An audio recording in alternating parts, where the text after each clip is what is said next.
There are so many articles online or videos on YouTube or threads on Twitter or X about how to build your own business, build your own income, become financially free, but there's a very small amount of information out there about how to be a great employee. This is sort of odd because the SBA reports that there are about 16 million small business owners in the US, and the Bureau of Labor Statistics tells us that there are about 167 million total workers. So less than 10% of people own their own small business, and not to mention the majority of people who own their own small business do not do well financially. 50% of small businesses fail within 5 years. Of those that don't fail after 5 years, the average small business owner is earning $69,000 per year in terms of their income, which isn't a bad number, but you can certainly earn a lot more than that working for a small employer or a large employer. So I'm not knocking on small business ownership. There are cool benefits to that, but there are also a lot of major drawbacks. And considering the fact that over 90% of people in the US don't employ themselves, they work for somebody else, especially in the finance space, right? It's not very common to start up your own small business and open a local bank branch or something.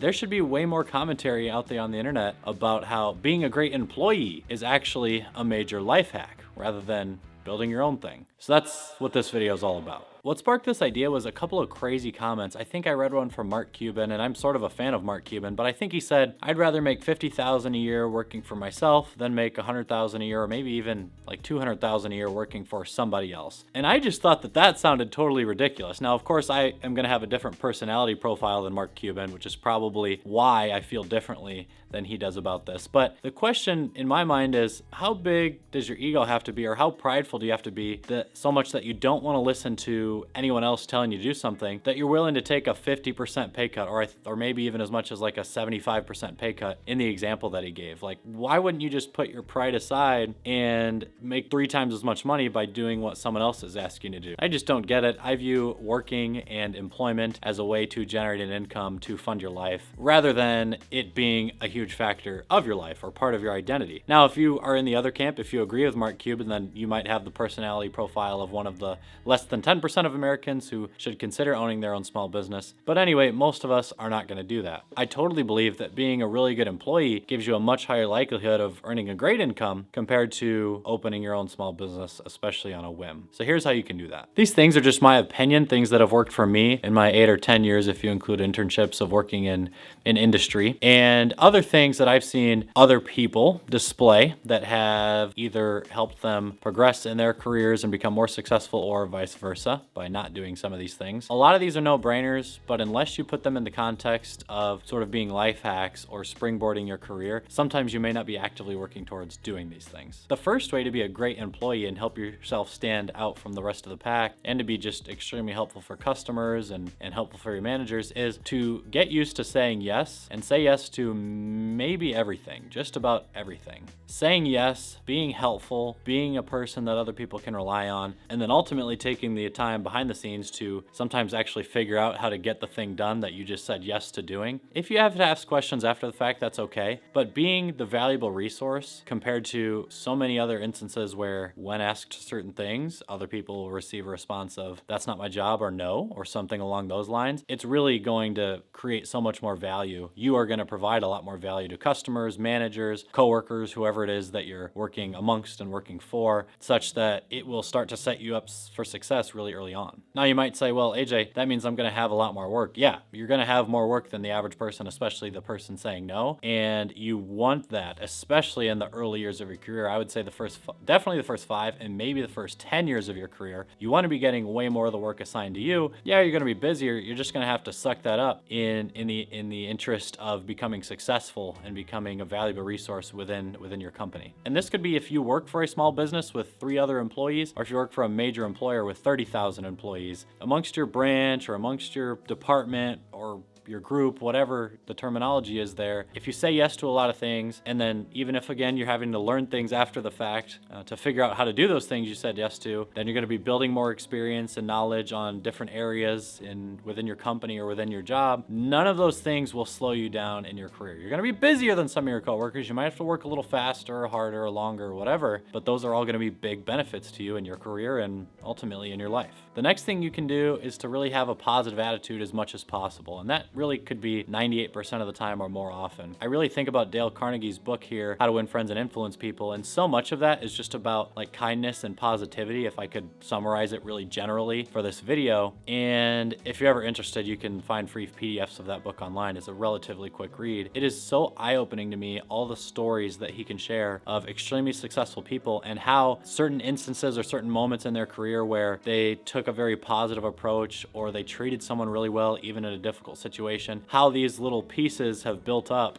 towards helping other people like them, helping them grow, helping them find favor in their manager's eyes and their customer's eyes, whoever it is that you might be needing to, show value to. It just makes a huge difference if you do things with a positive attitude. And there are countless examples of that, especially as a manager. If you're a middle-level manager and you have upper-level managers looking at you, no employee says, yeah, my manager's great, they're always rude and they're always bossing me around and they're always angry about things. I mean, it sounds so obvious when I say it out loud in this video, but for some reason it can be really difficult for people to actually change their thinking or change their behavior such that they really do approach most interactions or just about every interaction in a really positive way. If you work intentionally and directly towards becoming more positive in all your interactions, you've said yes to a lot of things, you're having to learn all the technical skills behind the scenes to fulfill the sort of promises that you said yes to. If you do those things with a positive attitude in all your interactions with coworkers and managers and customers, or with a positive attitude, just about every single person, whoever walks away after talking with you or chatting with you, is gonna,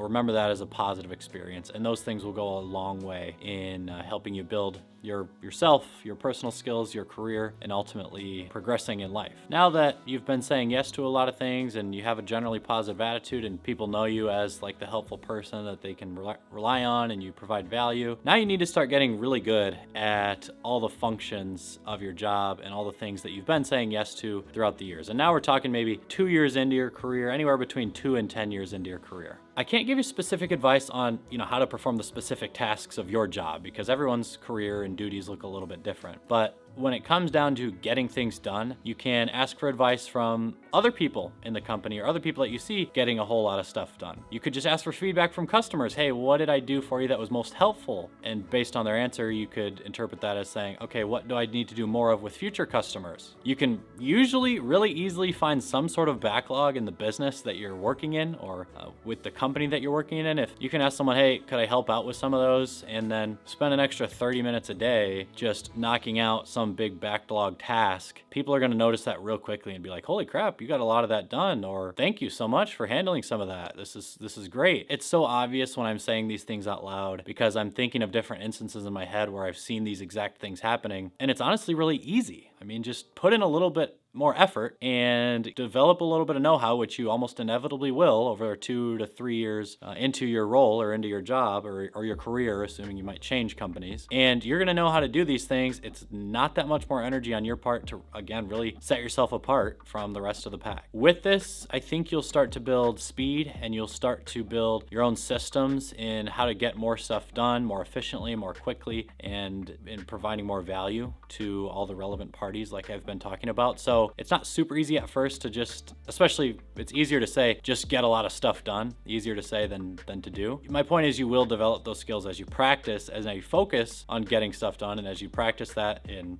actually trying to get stuff done, you will build these muscles more and more over time to become more efficient, more valuable. Notice importantly that, especially with the first tip, I didn't say anything about knowing when to say no. You're gonna have to learn how to say no. You're gonna have to learn when to turn down certain projects or offers or whatever. And those tips are all pretty true, but just to try to give some very practical guidance for this video, I would say that you don't really need to start trying to decide on what to say no to until you're like 10 years into the career. Spend definitely the first 5 years, probably the first 10, saying yes to just about everything that you can. And you will get to some point where you have to start saying no to things. And usually that's when you're middle level. So now you have teams of people around you to start to delegate things to, and that's all fine and good, but definitely don't be thinking about what types of things should I say no to early in your career. Again, go back to tip number 1, just say yes to, if not everything, just about everything. Definitely everything that you can help provide some value on. And the last tip that I could share for you in this video on how to be a great employee, which is a really great way to actually like how to better your life in the long run is to make sure that in your day-to-day activities, you're always letting other people around you who may not be as experienced or skilled or quick as you are in a certain task, make sure to remind them that you are better than them at those tasks. Everyone walks away with being put down or being belittled or having someone else sort of try to lift themselves up above that person. Everyone walks away from that very positively. People really like being diminished in professional conversations. So it's a good way to go about personal interactions in general. There are some famous comments that can fall into this category. Things like, oh, you have a lot to learn, or years of experience have taught me, or there are some other great examples that I'm sure I'm not thinking of right now. But yeah, you really want to be like knocking other people down left and right. You want to be making them feel small, and not only will that make them feel smaller, but it'll boost your own ego. Like just think of a angry business person stepping on like a small orphan, literally, walking across them on a muddy road. That's sort of how you want to treat your interactions with people in your career, because then others around you will start to see, wow, that person is really smart. That person is really special. When you see how much better they think they are than other people, they must be all that, So for the last tip in this video, again, just make sure to always treat other people really poorly. That's a great way that you can springboard yourself in your own career. As always, thanks for watching.